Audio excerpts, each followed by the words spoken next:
Здравейте, приятели! Днес ще ви разкажа за 10 супер интересни места в България, за които може би не сте чували. Крият си невероятни истории, са много красиви и мистериозни, само чакат да ги открием. Ще ви отведа на едно яко пътешествие из България, далеч от скучните туристически маршрути.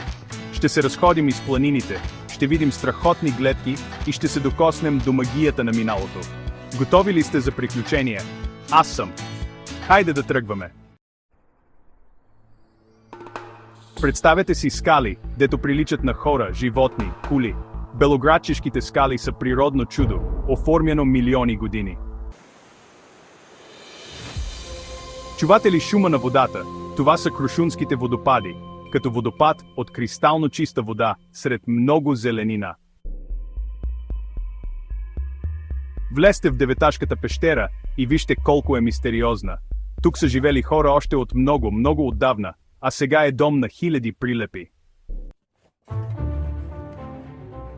Перперикон град, направен в скалите, пази тайните на траки, римляни, византийци.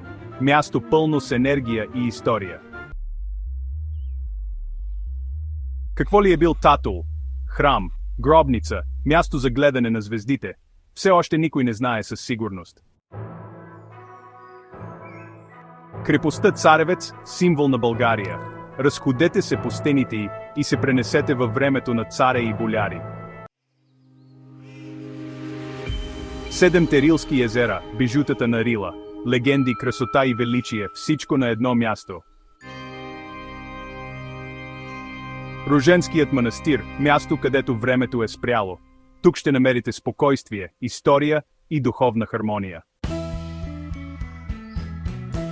Разходете се по уличките на Копривщица, почувствайте духа на възраждането и вижте колко са красиви старите къщи. Широка лъка, където архитектурата се среща с природата. Къщи с бели стени и сиви покриви, накацали по планината. Приятели, това беше нашето пътешествие из 10 интересни места в България. Надявам се, че ви хареса. България е пълна с изненади и красота.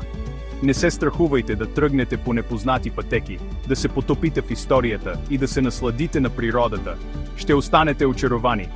Ако искате да видите още интересни места от България, абонирайте се за канала и натиснете камбанката, за да не изпускате новите видеа. До скоро!